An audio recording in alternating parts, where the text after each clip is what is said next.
Pour comprendre, il est bien de regarder la première vidéo sur le divorce et le remariage où je précise que parmi les évangéliques, dans une même dénomination, même dans une même église, dans une même congrégation, dans un même lieu, les anciens, les pasteurs ne disent pas tous la même chose. Alors, pourquoi? C'est parce que dans l'histoire, il y a des mouvements qui sont restés attachés à la Bible seule et ils ont une histoire derrière eux où ils se transmettaient de génération en génération des petites explications sur la société du temps de Jésus et ils voyaient les directives de Jésus sur le divorce et le remariage et les directives de Paul sur le divorce et le remariage avec les yeux des premiers chrétiens. Et puis, de l'histoire, les évangéliques, les chrétiens qui n'étaient pas de les religions d'État, que ce soit en l'an 300, 1100, 1500, ont parfois fusionné avec la religion catholique et plus tard avec la religion protestante ou anglicane. Et ils ont été imbibés parce que la religion protestante, le but d'une religion, c'est l'ordre. C'est d'avoir des carottes et des bâtons pour faire marcher droit le petit peuple. Alors, on crée des hagiographies, c'est-à-dire des héros. On met des personnes en avant comme modèles. Et les gens, les croyants, on les rejoint de leurs croyances. S'ils croient fermement à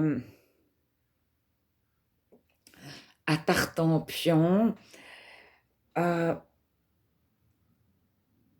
la religion va tenir compte, ça s'appelle de l'inculturation, que dans cette région du monde, à peu près tout le monde croit à Tartampion. Donc ils vont en tenir compte, c'est le Panthéon.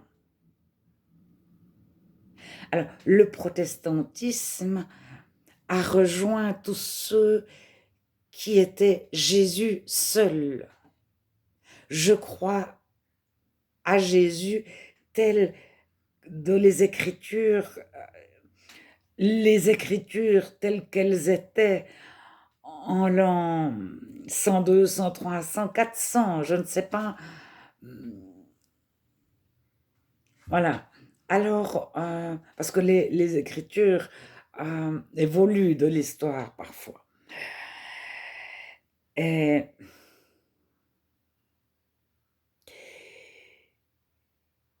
donc, le protestantisme avait pour but de canaliser la population, de lui donner une religion fixe pour permettre. Alors, le protestant met en avant les bonnes choses.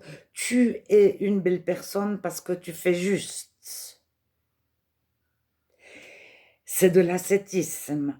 Et le catholicisme de l'histoire mettait en avant le contraire. Tu fais faux. Et le catholicisme marchait par la peur de l'enfer, par la peur de la punition. Et le protestantisme fonctionnait par la flatterie de l'ego. Moi, je suis une belle personne, je me comporte comme on me demande. C'était la satisfaction de la chair, surtout après Rousseau et Voltaire. Le protestantisme est devenu de l'humanisme. Et donc, les évangéliques, c'est un terme récent, les chrétiens qui ne faisaient pas partie des religions d'État, parfois quand la religion d'État ressemble tellement à leurs croyances, ils s'y associent. Et après, ils se séparent de la religion d'État quand elle ne correspond plus à l'Évangile, quand il n'y a plus Dieu, quand il n'y a plus Jésus, ou quand c'est ouvert à tout. Et tous les chemins mènent au ciel. Pour le chrétien, Jésus est le chemin, est l'unique chemin. Alors, à un moment donné, il y en a qui n'ont jamais fait partie des religions d'État. Donc, il y a dans l'histoire les écoles de pasteurs qui se sont associées avec les écoles de l'État, etc., ils se sont influencés les uns les autres.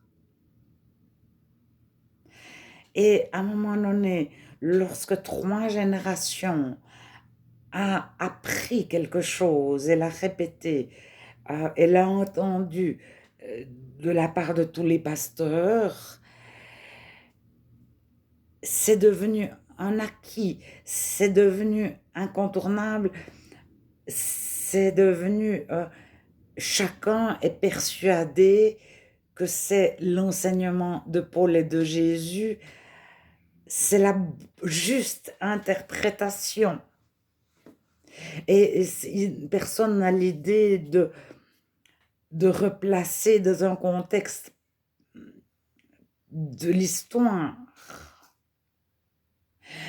Ou alors, d'autres connaissent encore ce contexte, ou d'autres le retrouvent.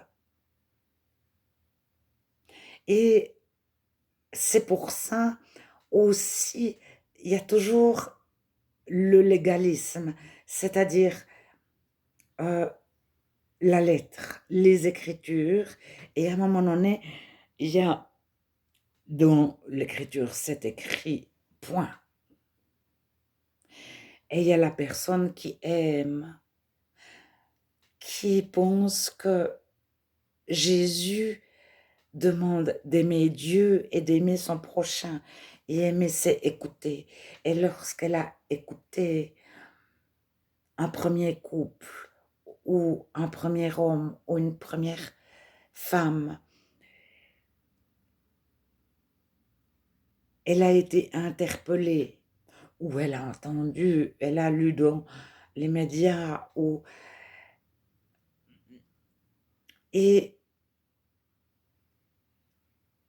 elle est aussi influencée par un autre environnement. Et il y a les personnes qui prient, qui ne tiennent pas compte d'aucun environnement et qui demandent au Saint-Esprit, aujourd'hui, qu'est-ce que je fais? Aujourd'hui, qu'est-ce que je dis à l'autre? Alors, certains qui ont quitté Dieu un moment, je vais revenir sur peut-on perdre son salut, peut-on quitter Dieu? Ils reviennent et ils disent surtout ne quitte pas Dieu, ne fais pas, ne fais pas, ne fais pas. Et ils ont comme ça une volonté de dire aux autres, mais reste attaché à Dieu. Mais ils le font quelque peu, beaucoup à mes yeux. Ça dépend aussi de leur environnement. Je viens d'écouter une petite vidéo il y a 3 mois comme ça, sur un chrétien qui disait, mais les pasteurs ne nous disent plus rester, venez à l'église, etc. Ils s'en fichent, etc. On n'a plus de pasteur qui nous tient fermement. Donc, ce chrétien-là souhaitait avoir un pasteur qui lui dise, ne fais pas, fais, ne fais pas. Il est dans une culture, et voilà, mais je pose pas du tout,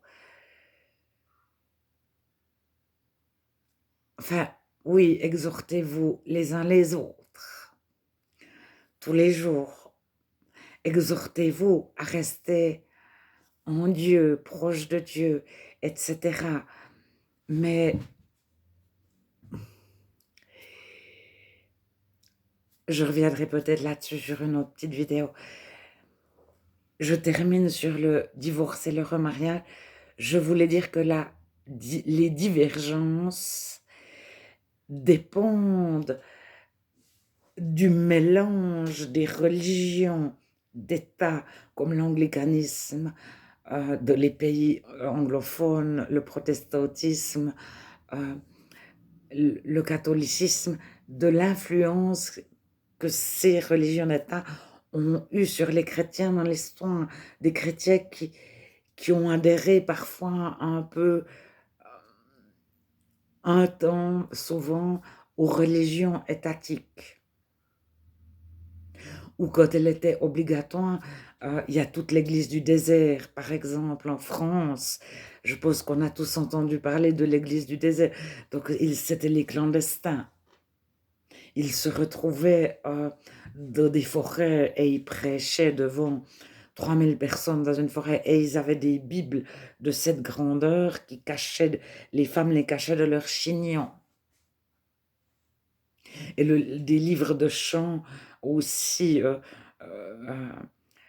comme ça haut, comme ça large et comme ça épais. Et les femmes les cachaient de leurs chignons, ou ils les cachaient où ils pouvaient, et ils se retrouvaient pour chanter des chants chrétiens, souvent tirés de la Bible, et pour lire la Bible. Mais clandestinement, je crois qu'il y a le musée du désert, et je crois qu'il y a une fois par année la commémoration de l'église du désert, en Auvergne, je pense, au Puy-en-Velay, par là. Je sais pas tellement, je connais pas tellement la géographie en France.